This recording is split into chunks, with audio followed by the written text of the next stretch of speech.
Baik, Bismillah, Assalamualaikum warahmatullahi wabarakatuh. Yang saya hormati, Bapak Muhammad Arsyad SPD MPD selaku dosen pengampu mata kuliah Teknologi Informasi. Perkenalkan, nama saya Afriani Maulina dengan stambuk A1L121027, mahasiswi jurusan Pendidikan Kimia yang telah lolos pendanaan dari Kemdikbudristek dengan program kreativitas mahasiswa tahun 2024 dengan judul PKM Karsa Cipta, yaitu Inovasi Sistem Pengolahan Air Tercemar Limbah Pertambangan Nikel berbasis Artificial Intelligence of Things untuk mewujudkan Sustainable Clean Water and Sanitation. Baik, selanjutnya kita akan menyaksikan video latar belakang mengapa kami mengangkat judul ini.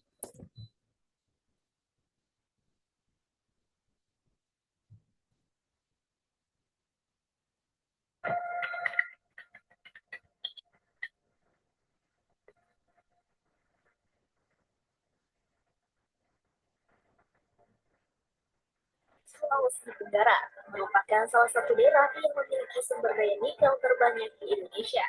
Sulawesi tambangnya, bukan karena hal yang positif, pertambangan nikel di daerah ini justru menimbulkan kerusakan lingkungan, seperti pencemaran air yang terjadi di Kabupaten Konawe Utara.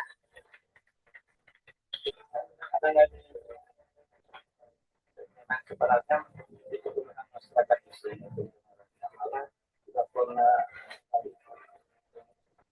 pencemaran air, artinya ada juga dari. Oleh karena itu, kami dari tim Nipure Tech Universitas Halu Oleo melalui program kreativitas mahasiswa Karsa Cipta memberikan inovasi dalam pengolahan air yang terkontaminasi oleh limbah pertambangan nikel dengan teknologi Nipure Tech yang berbasis Artificial Intelligence of Things. Ya, itulah tadi video latar belakang dari PKMD Pure Tech yang mengangkat judul Inovasi Sistem Pengolahan Air Tercemar Limbah Pertambangan Nikel berbasis Artificial Intelligence of Things untuk mewujudkan Sustainable Clean Water and Sanitation. Seperti yang kita ketahui bahwa Sulawesi Tenggara merupakan salah satu provinsi di Indonesia yang memiliki sumber daya nikel terbanyak dalam kandungan tanahnya. Menurut Badan Pusat Statistik BPS Sulawesi Tenggara, produksi hasil pertambangan nikel pada tahun 2018 sampai 2020 mencapai 22.531.686 ton. Akan tetapi, kegiatan produksi pertambangan di kawasan hutan dapat menyebabkan kerusakan lingkungan seperti pencemaran air, tanah, dan udara. Dapat dilihat dari beberapa berita bahwa adanya aktivitas pertambangan mengakibatkan pencemaran air di kawasan area pertambangan nikel di Sulawesi Tenggara. Oleh karena itu, sangatlah penting dilakukan untuk menjaga kualitas air yang aman untuk dikonsumsi. Hal ini juga sejalan dengan agenda global Sustainable Development Goals SDGs poin ke-6 yaitu tentang clean water and sanitation.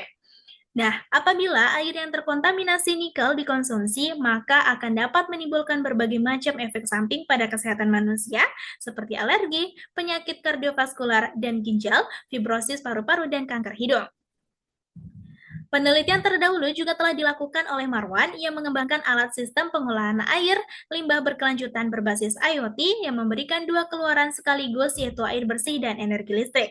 Namun teknologi ini mempunyai kekurangan yang mana hanya mampu memberikan indikasi air bersih saja dengan menggunakan sensor pH dan sensor oksigen, sehingga tidak dapat digunakan untuk mendeteksi kandungan logam berat seperti pada limbah nikel. Tujuan dari pengembangan alat ini yaitu yang pertama untuk merancang bangun Nipure Tech berbasis AIoT sebagai sistem pengolahan air terkontaminasi limbah nikel menjadi air layak konsumsi. Kedua, untuk menerapkan algoritma artificial intelligence dan Internet of Things pada sistem Nipure Tech. Dan yang ketiga, untuk mengetahui akurasi teknologi Nipure Tech dalam memprediksi air aman dan layak konsumsi.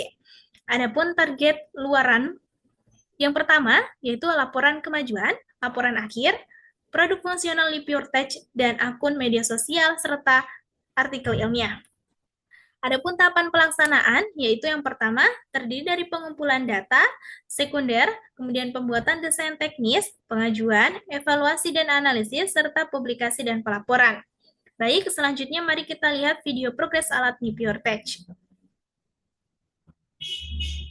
Halo Sobat PKM, yuk kita lihat hasil program dari PKMKC New Pure Tech dengan judul Inovasi Sistem Pengolahan Air Tercemar Limbah Pertambangan Sustainable Groundwater and Sanitation. Pertama, air limbah pertambangan kita masukkan ke dalam kolam penampungan 1. Selanjutnya, air diproses.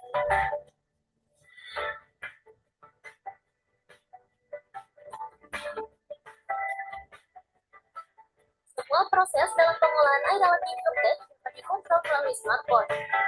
Air yang dihasilkan dari proses ini sudah diuji melalui laboratorium dan ini merupakan hasil pembacaan sensor alat New Pure Tech.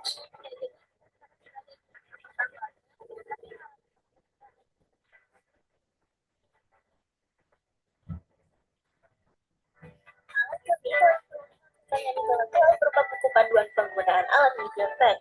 Sekian dan terima kasih.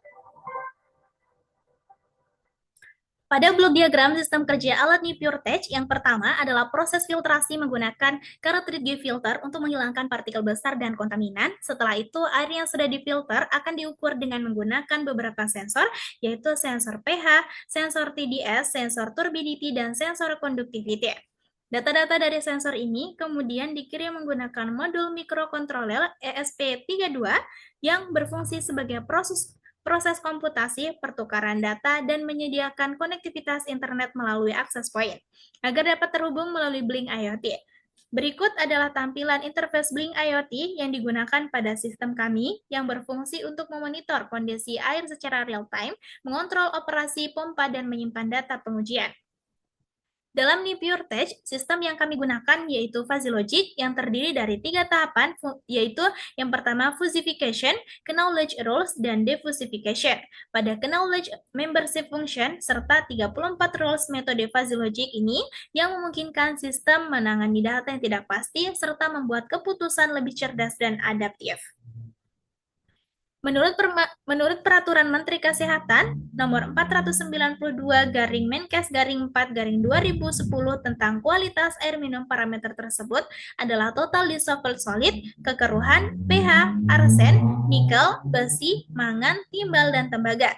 Berdasarkan parameter di atas, kami telah melakukan pengujian hasil laboratorium terhadap parameter yakni kekeruhan, total mangan, nikel, dan pH, di mana hasil pengujian menunjukkan penurunan keadaan dari ke-6 parameter tersebut. Selain uji laboratorium, kami juga menggunakan uji alat New Pure Tech terhadap 5 parameter uji, yakni kekeruhan, total dissolved solid, konduktivitas, pH, dan output fuzzy logic. Nah, dari masing-masing parameter tersebut yang dilakukan ini sebanyak 5 kali pengujian, dan pengujian tersebut ini diperoleh data yang menunjukkan bahwa air yang dihasilkan sudah membaik dan memenuhi standar dari parameter yang telah ditetapkan oleh Kemenkes. Alat New Pure Tech memiliki beberapa potensi hasil antara lain, yaitu yang pertama sosial, dengan membantu pelaku industri pertambangan agar bisa diterapkan sehingga bisa mengurangi kompleks sosial. Yang kedua, ekonomi. Teknologi yang cukup murah dalam mendukung penyediaan air bersih bagi masyarakat lokal berdampak dan memiliki kesulitan dalam mengakses air bersih.